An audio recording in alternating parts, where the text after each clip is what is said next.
Hi, my name is Dr. C. Travis Webb. I am the founder of Yodo Software Corp. And I have Emma. Do you want to introduce yourself? You'll be helping me out today. Sure, yeah, thanks. Hi, I'm Emma Best. I'm the Assistant Product Manager for Yodo, and we're here to talk to you about mostly the sales process, but how it has to do with our product, of course, side by side, Yeah, hand in yeah, hand. yeah. So I promise, if you've seen any of our other webinars, I promise this will not just be a pitch for Yodo. We will, of course, show the software because that's the tool we use to manage our business, and that's what our customers use to manage their businesses. But the information contained in the webinar is relevant to, hopefully relevant to your business, and can that information can be used for a variety of tools. And I'll share a personal anecdote of how we used to do it before when we first started the business we sold several years ago. So a little bit about my background really quickly. I've run a few different personal service businesses over the years: martial arts studio, yoga studio, tutoring center in grad school, and then most recently we had a music school in Orange County, California, that we grew from one tiny room to three locations and almost 30 teachers and over 300 students when we finally sold it in 2023. So that's how we came to our software development. So just from experience, right? Because we did this for a long time. So when I talk about sales cadences today, I know what I'm talking about. I did this for many years, and our salespeople did it for many years, and we had a lot of success with it. So okay, if you bear with me for a second, I'm going to try and figure out um, how to make sure that okay, there we go. So it looks like that was very easy and intuitive. So we're using a new platform for our webinar. So if I'm a little slow, that's why. So the title of the webinar is The Power of Extended Cadences in Your Sales Process, how to consistently grow your client base. So I'm going to go through a few things before we actually get to the cadence bit. And by cadence, I just mean, how many of these are you doing? How many follow-ups are you performing in order to try and to win the business? So let me start with a couple of things that are still, this isn't necessarily about cadence, but it is very relevant to the sales process. And maybe we'll do a separate webinar on some strategies for how to speed this up on your end that are relevant to your business. But the first thing to keep in mind with sales is speed absolutely matters. If and this is really a challenge for people who run personal service businesses that are, when you're smaller, if you're wearing a bunch of hats and you don't, maybe you have one dedicated front desk person, maybe you don't even have a dedicated front desk person. Maybe it's you teaching and trying to handle phones and inquiries. If that's the reality and that's what you have to do, then that's what you have to do. I will tell you, one of the best things you can do for your business is get someone full time that can respond to inbound sales. It makes a huge difference. So nearly all of these are statistics I pulled from various sources online, some of them from Salesforce, and then there are just some other industry journals around this. So, and you might get some variety around these, but these numbers you'll see are fairly consistent across in different publications. So 80% of customers buy from the first responder. Now, that doesn't mean that your very first time you pick up the phone, they're going to buy from you, but that means that, first to market matters, right? I mean, this is certainly true in business. It helps a lot to be first to market, but it's definitely true even for inbound sales. So if someone, like in our instance, when we had our music school, it's very possible that they aren't just reaching out to us, right? That they're reaching out to other music businesses and other music instructors as well. So first matters. Now, this next number, I'm throwing it out there so you are aware of it, and then I'll explain why you shouldn't worry too much about it. So, um, there's some resources that show that essentially, if you can contact a lead within 5 minutes, so someone calls in, you pick up the phone, and you have an engagement with them right then, that would count. If they leave a message and you get back to them in under 5 minutes, obviously that would count too. Your conversion rate goes up by 9 times, 900%. You are 900% more likely to sign up that person for your service if you get in contact with them within that first 5 minutes. So again, this is a recommendation for having a full-time salesperson that is taking the inbound information that can actually, act on it right away. Because you've now got their time, right? This is probably the hardest thing to do, is to capture people's time. People are super busy. They have a lot going on in their lives, especially if you have a service business that deals with kids. They're juggling their kids' schedules, they're juggling their own schedule. It applies to other services too, physical therapy, etc. It matters, right? How quickly someone engages makes a huge difference in the win. But uh, the vast majority of companies, even big companies, don't do this, right? 5 minutes is really fast.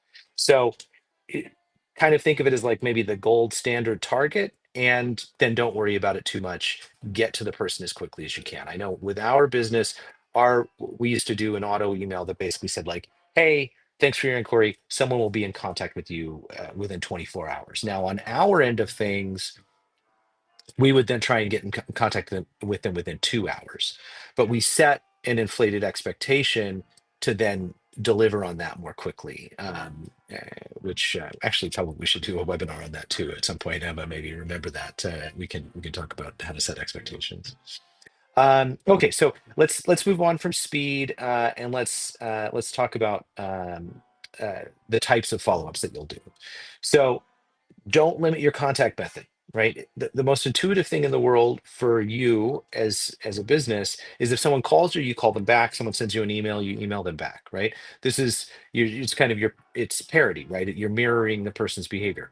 You should do that, right? And of course, if someone calls, you should call them back. If someone sends you an email, you should email them back. But that shouldn't be the only thing you do. So if you get a phone call, you return a phone call, but you should also email them if you get their email, right? Maybe you don't get their email and that's not possible. So this is assuming kind of an ideal information environment, right? You may not have an ideal information environment. I mean, I suppose you rarely have an ideal information environment, but a lot of times, especially if you're dealing with contact forms, you'll get this information. If you get an inbound email, definitely respond with an email, but you should also call, right? Because that's another follow-up type. And then the third thing to keep in mind is that adding SMS dramatically increases response rate. Now you have to be careful with this. There are literal like regulations and laws around how you use SMS, so you can't pester people with it. But if people have inquired in your business, that's usually safe bounds to respond to them.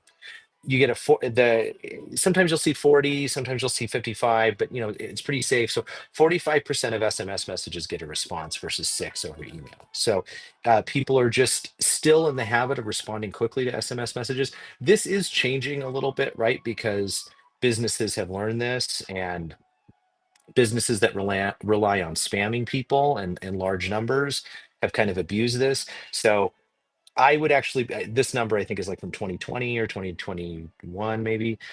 I would not be surprised if this number is starting to slide a little bit. I know just from my own personal experience as a consumer that yeah, I will get spammed with SMS messages, and I certainly am not hitting that 40 to 50% response rate. But it's still, if someone's reached out to your business, then it's a very legitimate form to contact them. So I want to get I want to make sure to emphasize when we're talking about this next piece, which is the actual cadence, that it applies to these different methods, right? So however you're going about this, I would recommend that what you do is you change it up. Like you work out, you apply different methods for trying to connect with your customers. You do what you need to do to contact them. Okay, so um, persistence pays off. And the subheading for this is follow up, follow up, follow up, and really I should have put 2 or 3 more follow-ups on there. Follow up, follow up, follow up. Um, 80% of sales requires 5+ follow-ups. That now, I will say I wasn't able to find a great or a reliable number. I'm actually going to pull a little bit from anecdotally from our business, so we'll get to that in a second. But our old business, the one we sold, but you know, 80% 5 follow-ups. This is um, that 80% number is a little high in my experience, but I think this is pulling, not I think, I know this is pulling from large, including enterprise sales, etc. So when they say 80% of our 5+ follow-ups, the lion's share of that is going to be on the lower end, the one, two, three, right? Those first, second, third follow-up is definitely going to be the bulk of where you get your business. But it is absolutely not going to be where you get all your business from. So average salesperson does 1.3 calls per lead. That's pretty abysmal. That's not, you are leaving a lot of business on the table if you're not stretching into the second and third follow-up territory. So, one of the things that small businesses, unless it's a business that's really um, driven by someone with a really dynamic personality or a salesy personality, which is not a lot of people who start small businesses, right? You just have entrepreneurs come in all shapes and sizes. And so if you may be self-conscious about following up that much, like, oh, someone called in, you didn't connect with them, forget it, right? Or you get an inquiry, you follow up once, and your own trepidation about not wanting to quote unquote bug people might impact how willing you are to push beyond this.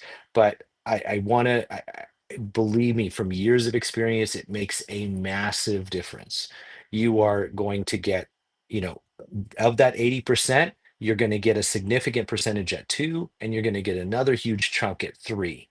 So, and we're going to talk about beyond that in just a second. So you should absolutely, at you know at a minimum, you should be following up three times. Now, that's not enough in my view, but you're going to capture a, a pretty significant chunk of the 80% if you are following up at least three times. I'd say maybe 60, 65, something like that. You're going to, it's going to make a difference. So don't just call back once, don't just email back once, at least a minimum of three times.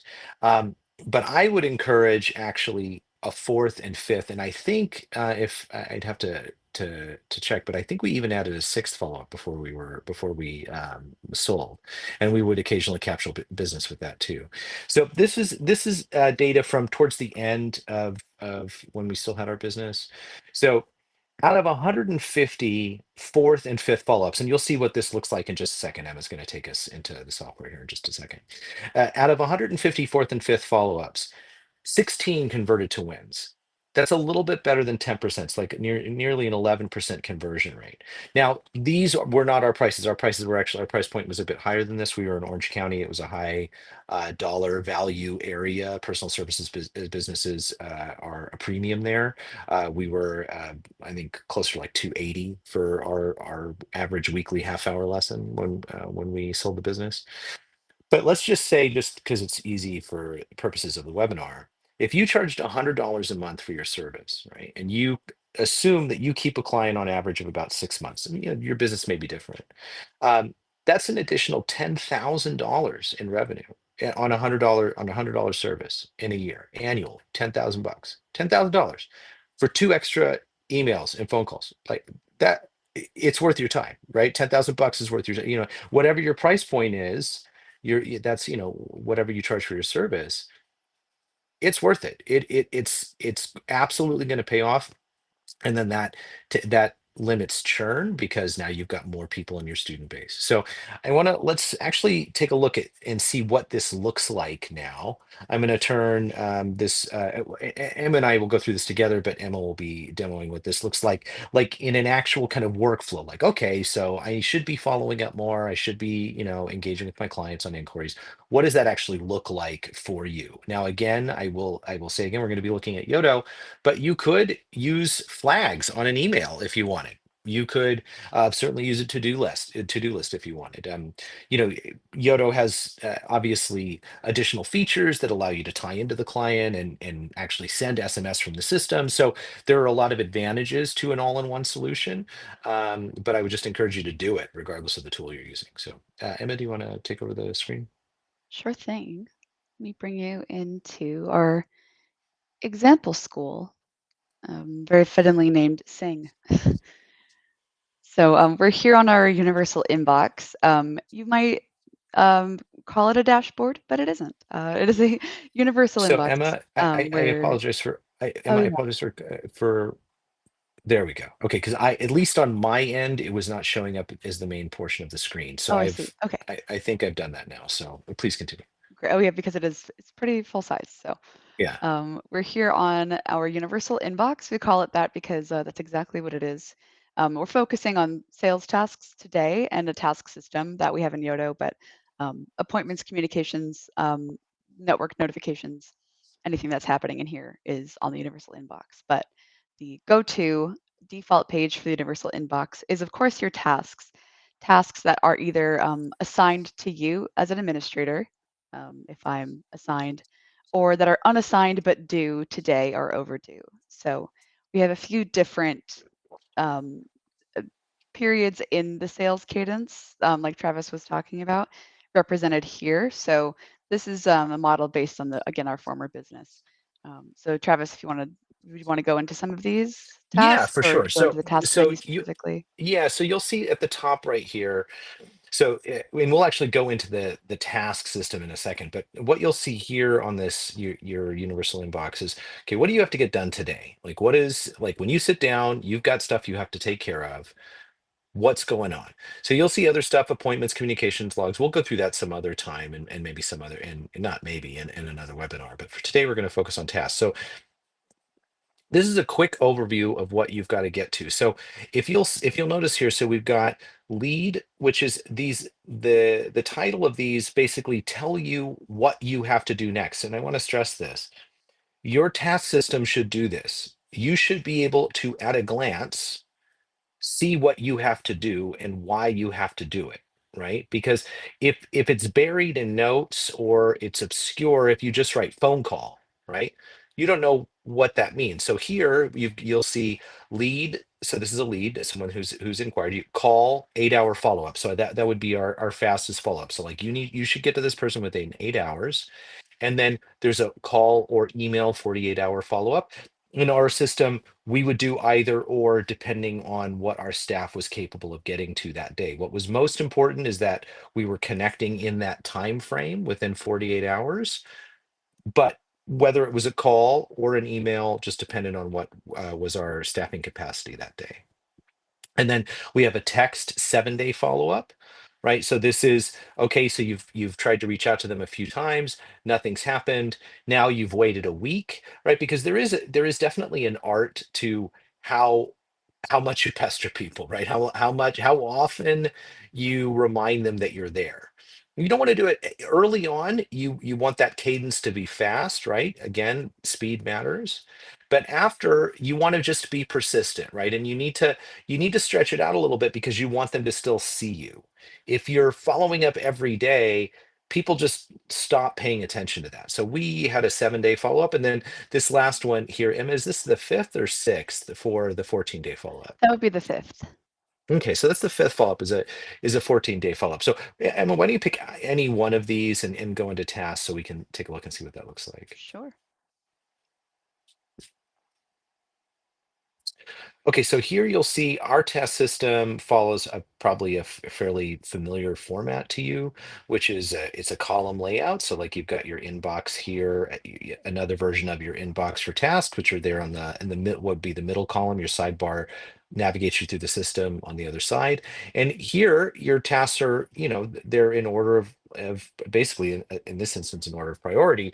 So we've selected. Did we say seven? Is that the one we followed up on? I Okay, selected and a you'll 14-day one, but we can navigate to a different no, one no, if no. you want. 14 is fine. Okay, so this is great. So this is a good example. Okay, so you'll see here that so she selected 14, so 14 shows up here, and you'll have this notification at the top. Like this task's overdue, right? This was supposed to have been done.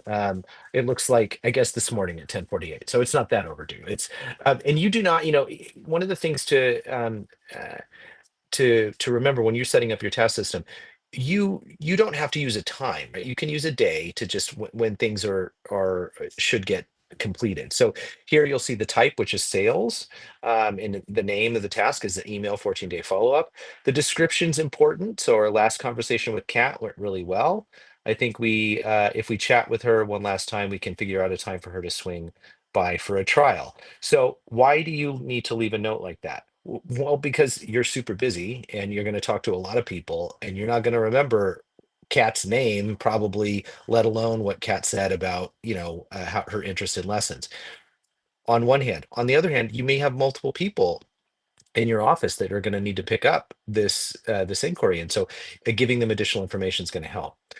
Let's uh, One of the things that you can also do here. Do we have any subtasks? Do we have anything set up for subtasks on any of these? No?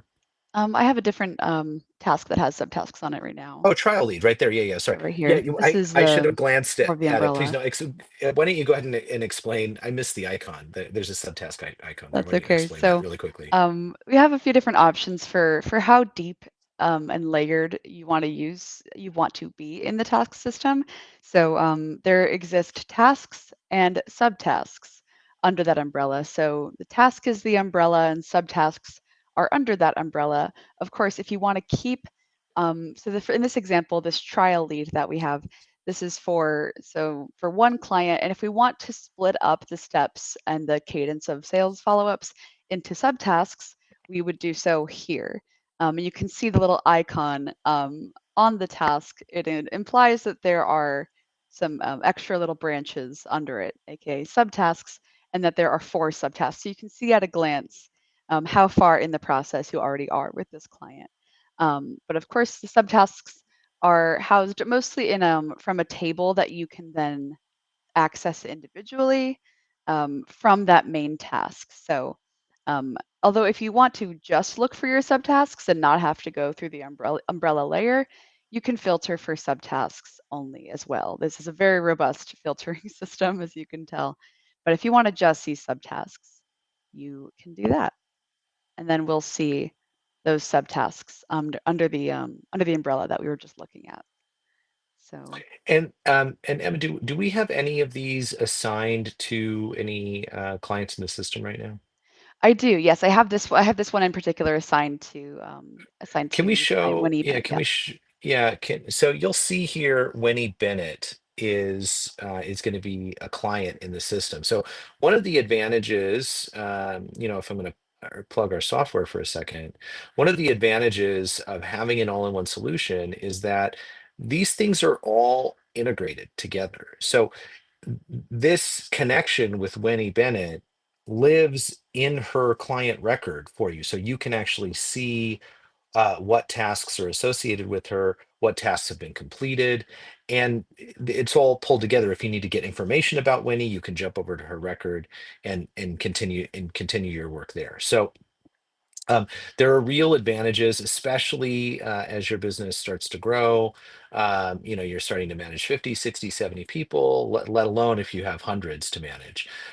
Having all of these things integrated, just it really streamlines your running your business, and helps you like not pull your hair out. It keeps things out of your head and keeps them in a system where they should be. So you can use your head for the things that it should be used for, like connecting with your clients, and remembering to pick up milk, on the way home or something like that. So, and is there anything else that you think we should add about I guess one quick sales feature cadences? about this or about sales cadences.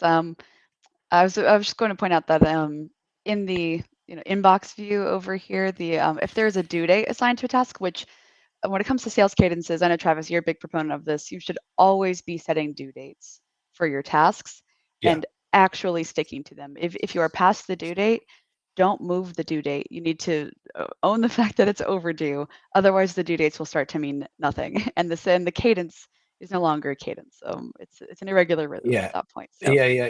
the due Yeah. dates are That. very important, at least from what we've experienced in our sales experience. Yeah, a great reminder. Emma's exactly right. So, and it is something I would always emphasize.